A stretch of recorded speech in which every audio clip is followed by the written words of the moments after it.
The date is Tuesday, March 3.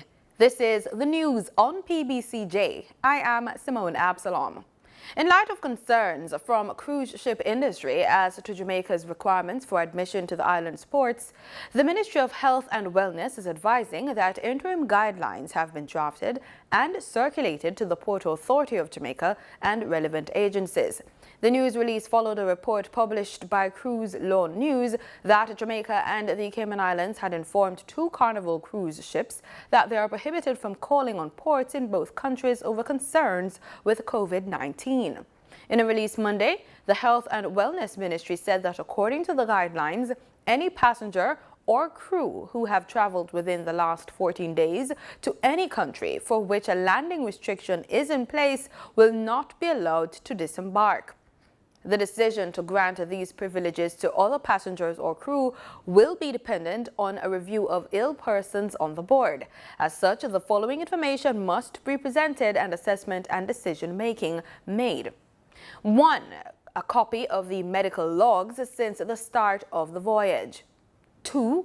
A travel history for all persons on the medical log. And 3.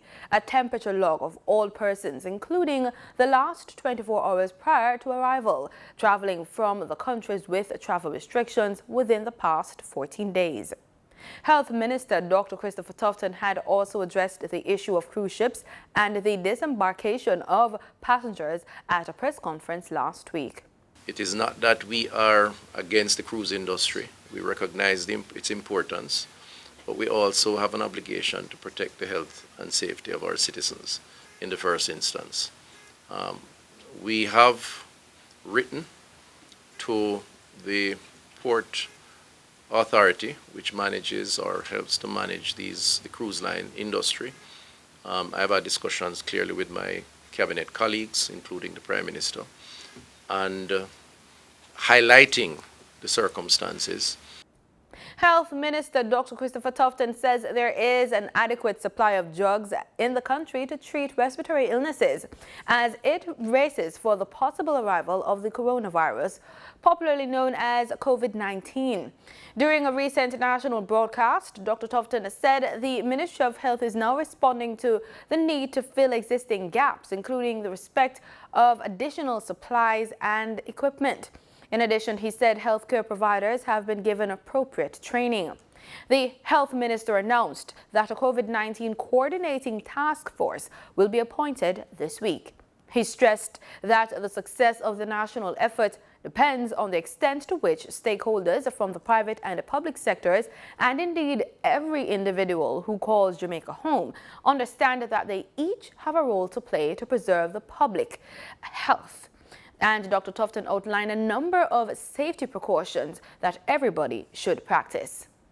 Maintain a distance of at least 2 meters from persons who are coughing or sneezing. Frequently wash hands thoroughly with soap and water or using a hand sanitizer if hands are not visibly soiled. Cover mouth and nose with a tissue when coughing or sneezing, and then discarding it.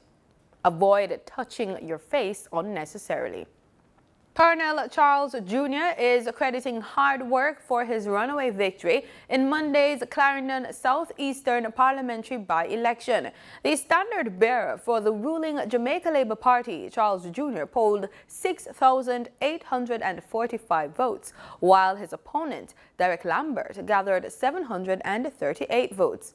He will join his father, House Speaker Colonel Charles Sr., in the lower house. He spoke at a victory rally in the constituency on Monday. What we did is not to be taken lightly. No. Together we went up against a force that was telling everyone, don't vote. Together we proved that as a united Jamaica Labour Party, we will be victorious against the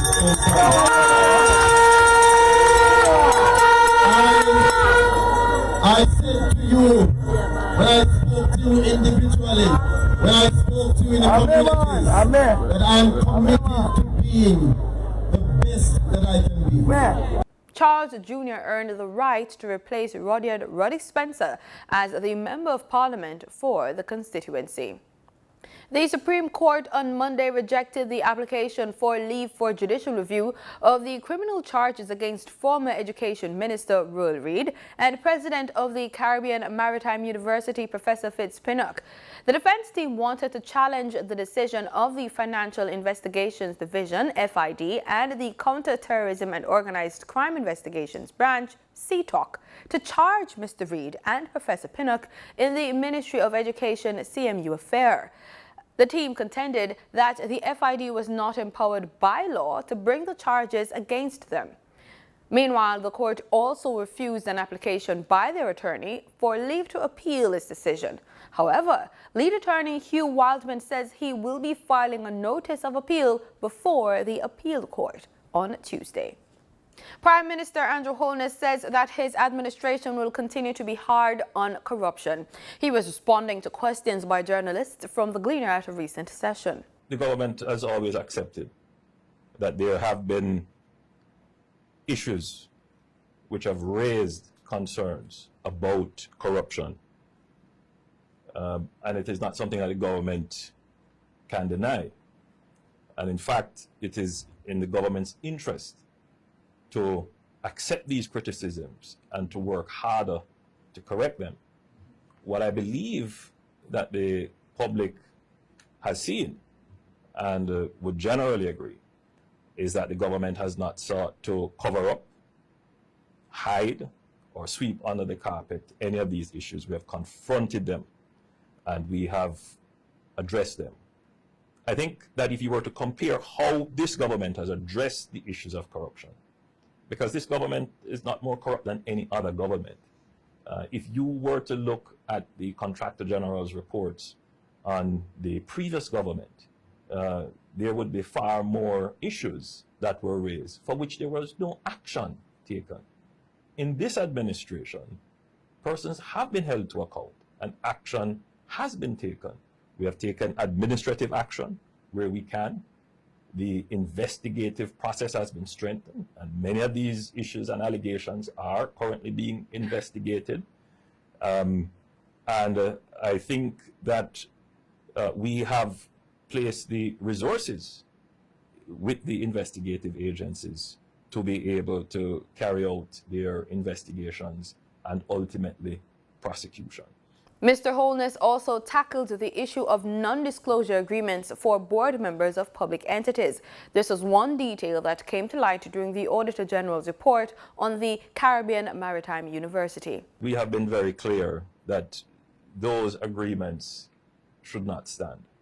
So very shortly, I will communicate to the Permanent Secretary to officially release those board members who are still on the board. Now remember, a new board is in place. So those non-disclosure agreements probably would still be effective, but I will say to the Permanent Secretary that where they are effective, they should be released. Because I believe it runs counter to public institutions having these kinds of non-disclosure agreements. Jamaica's population is estimated at approximately 2.7 million people. The number of murders and other violent acts causes the country to have one of the highest murder rates per capita in the world. One of the main breeding grounds for violence and criminality is gangs. Our reporter Marlon Samuels delves into the issue in this report. In a gunman world. Gangs are a major security issue across the country. They are the source of majority of violent crimes in the nation. So says Joanna Callen, crime security and justice researcher at the Caribbean Policy Research Institute. She pointed out that in 2019, the JCF said there were approximately 381 gangs across the country. These gangs are classified in 3 categories. JCF uses a classification system where you have the first generation gangs. These tend to be more loosely organized groups that tend to operate in a smaller territory. There is no form of distinct leadership per se, and they're out to prove themselves just because they're kind of the new kid on the block, right?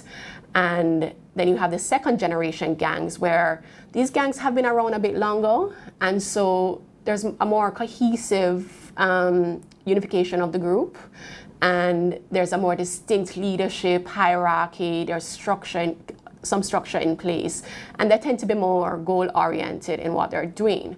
Now, there are also third generation gangs, but as it stands right now, JCF doesn't believe that any third generation gangs exist. Now, an example of a third generation gang that existed several years ago would have been the Shower Posse, which was an extremely well organized, large, distinctive operation.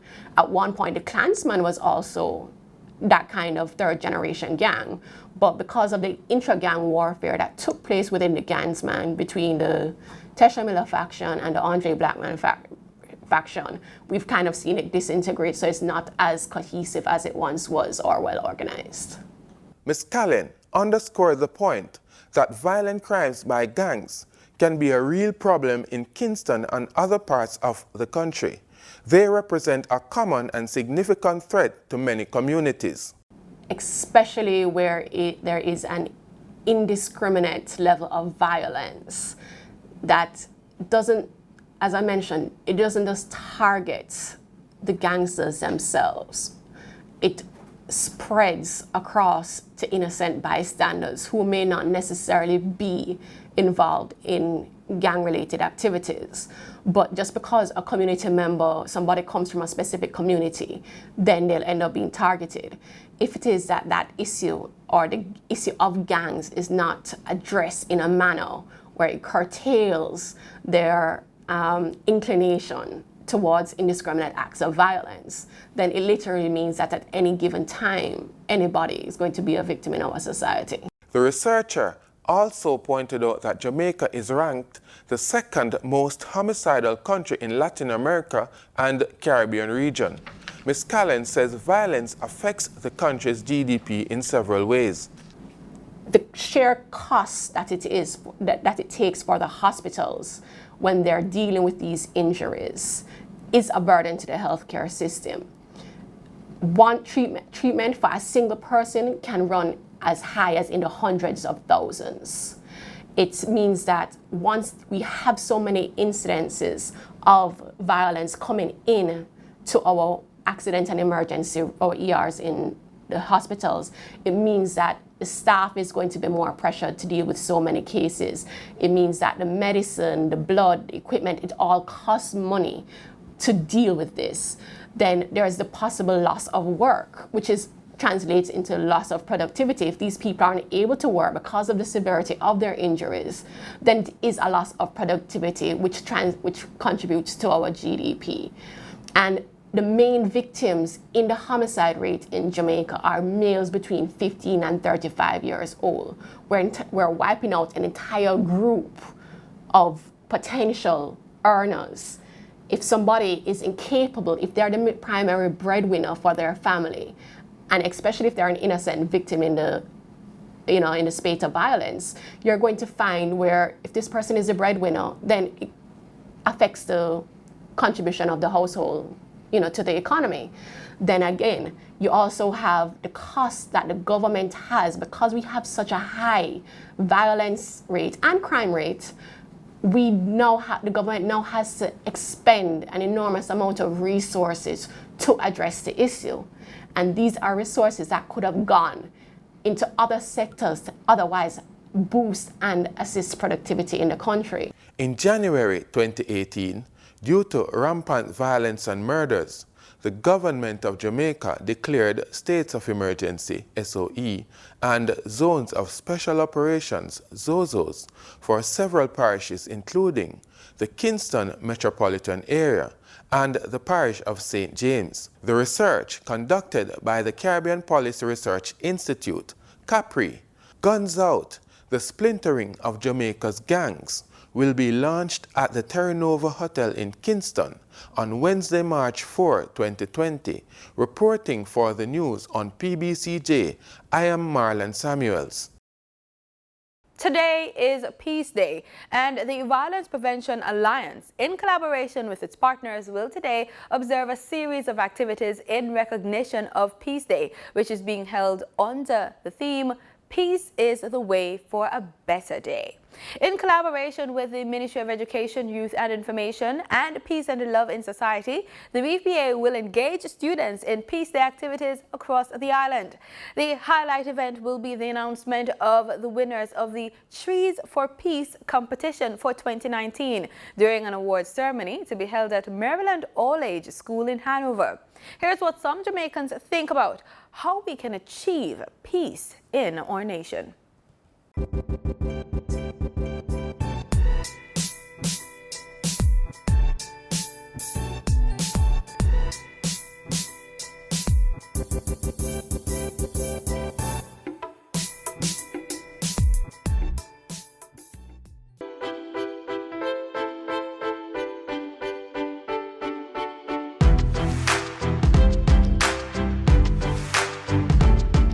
A moment and a day of reflection, and from that reflection comes the praise.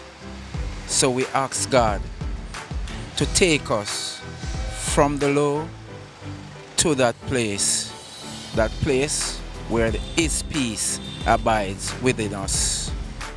To achieve peace, I think ultimately we need to educate persons on channels they can go to get help. Many persons are internalizing conflicts, not knowing where to go to seek help.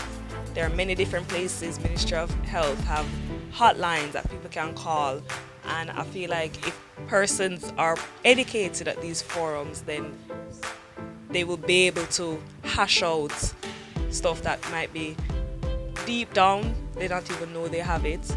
And I feel like generally, it might just work with one person at first, but generally it'll be more of a peaceful community with persons being able to talk more.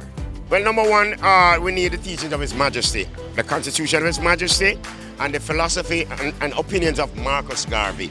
No war, because His Majesty said they must disarm all those weapons of mass destruction. Right? That's what the Emperor said. And Garvey said we must unite and come together, and we'll be a better people. I think to a large extent we need anger management, particularly our young men. I think that we also need to teach our young men how to properly process their emotions. So in the event that they are heartbroken, they might choose to cry instead of committing a violent act. I think that there has to be a fundamental shift in terms of how we think and how we deal with people. We have to learn management of conflict resolution skills. We need a lot of those. We are very expressive people, but we also tend to be very strong people. So we need to be able to pull back sometimes and understand that just because you differ from me doesn't mean that I don't like you or hate you or whatever. We need to learn to understand and respect the other person's point of view without becoming violent or having a violent tendency. But that's going to take work and time. It's a cultural shift that's going to take a long time, and it has to happen start in the homes.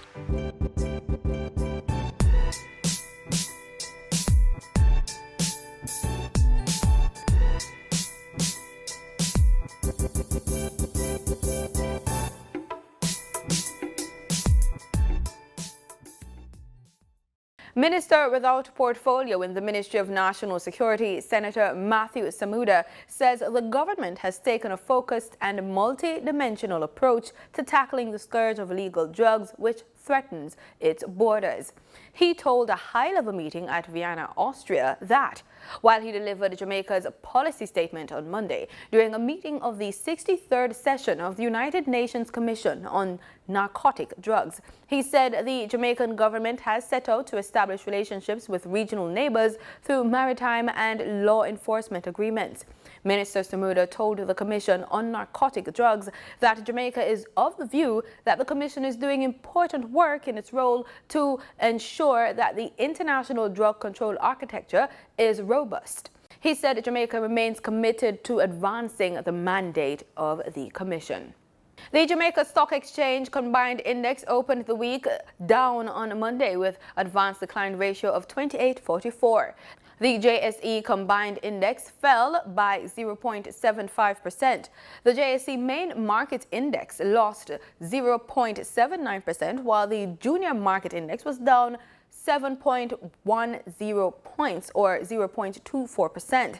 The JSE US Dollars Equities Index was down 3.08%. In the overall market activity, 82 stocks traded, 28 advanced, 44 declined and 10 traded firm. The US dollar on Monday, March 2 ended trading at $136.59, down by 41 cents. That's according to the Bank of Jamaica's daily exchange trading summary. The Canadian dollar ended trading at $102.85, up from $101.65, while the British pound sterling ended trading at $172.89, down from $178. In regional news, Caribbean Airlines has issued a statement detailing plans being put in place due to the threat of COVID-19. A statement from the airline says this is being done in the event of future disruptions. Caribbean Airlines added that it will permit passengers with connections to and from mainland China, Iran, Italy, Japan, South Korea and Singapore to rebook the travel segment without charging fees, subject to conditions. Jamaica has imposed travel restrictions on the 5 countries which have reported cases of the coronavirus. The airline says it also has implemented measures to protect passengers and crew members. The final election results for Monday's general election in Guyana are not expected before Friday. The elections appear to be a straight fight between 74-year-old David Granger's A Partnership for National Unity, Alliance for Change, and the People's Progressive Party, whose presidential candidate is 39-year-old Arfan Ali. News source Guyana's Gordon Mosley has the details. It was elections day in Guyana, but the polls are now closed and the votes are being tabulated. From the crack of dawn this morning, Guyanese were out in their numbers all across the country to cast their ballots. The voting process appeared rather smoothly in several areas, and there was a large turnout of early voters. On the east coast of the Marara in the village of Buxton, a young villager, Emma Edwards, said she was happy to be out early to cast her vote. And this is my second time voting, and it has been as quick and easy as possible, and I really enjoyed the process. So yes, I'm inked. News source also spoke to other villagers who are excited about voting early. It was good by the grace of God, you know.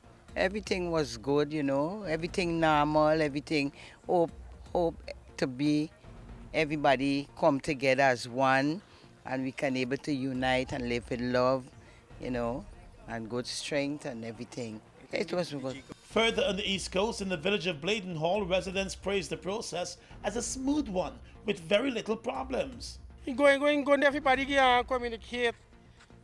The African and the Indian, everybody communicate and nobody ain't getting no royalty. That's why I want everything clean. Yeah, everything clean. Across in the village of Annandale, some persons complained about the slow-moving lines during the early voting hours, which they said was frustrating at times. The only problem is that I hope that everybody have them chance to vote, because compare other polling station to this polling station, this polling station extra slow. Real slow. Let me tell you, so like every 25-30 minutes, then one person to get through. And maybe that can be one of the things might create a problem. Hopefully that even though 6 o'clock reach, then work the crowd out.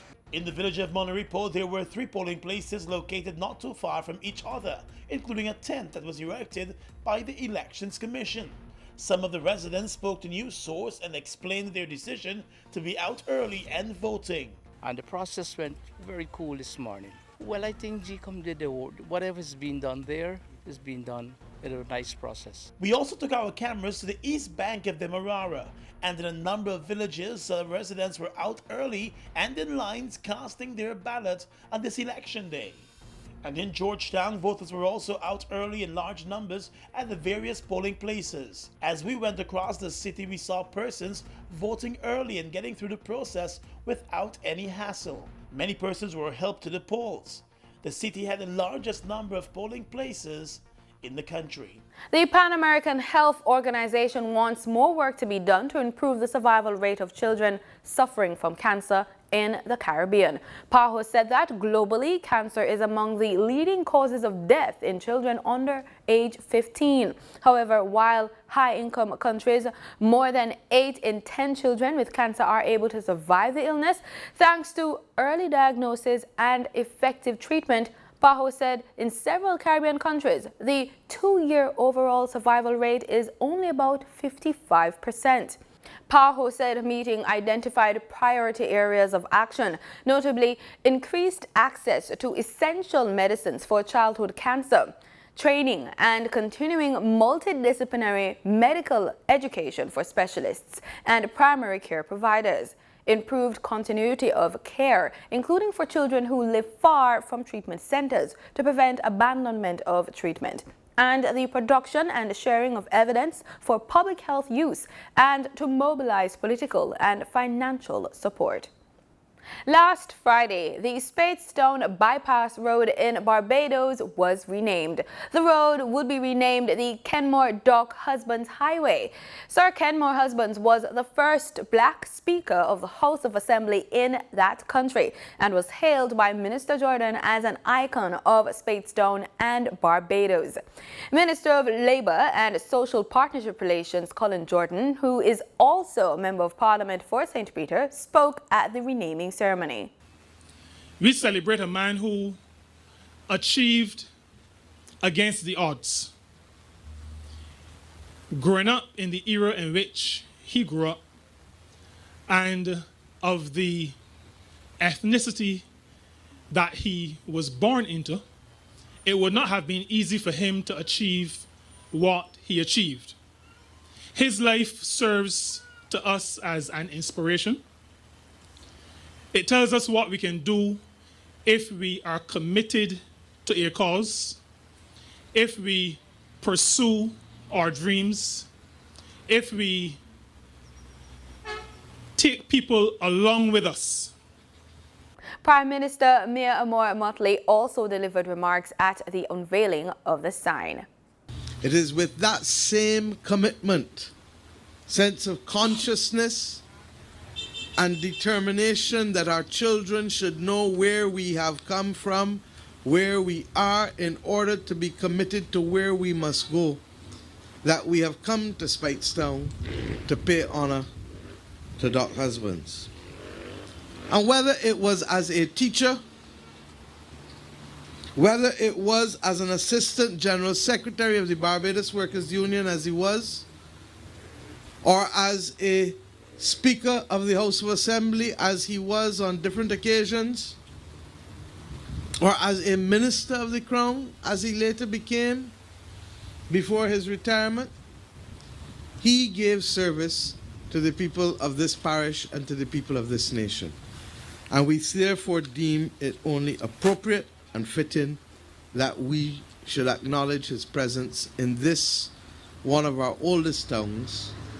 In sports, gaming company Supreme Ventures Limited SVL is planning to pump millions of dollars into an island-wide domino competition to find the best players, as well as offering SVL an opportunity to partner with vulnerable communities that need to help stimulate growth in small and micro business investments. President and CEO Ann Dawn Young Sang says the effort is evidence that SVL is determined to stick with its responsible gaming pledge by continuously revamping and reviewing its efforts to ensure awareness that its products are designed for adults 18 and older and encouraging customers to game responsibly. She noted that based on the company's own research, stating the popularity of domino as a game in many of these communities is high. And that's the news on PBCJ. I'm Simone Absalom. Thanks for watching.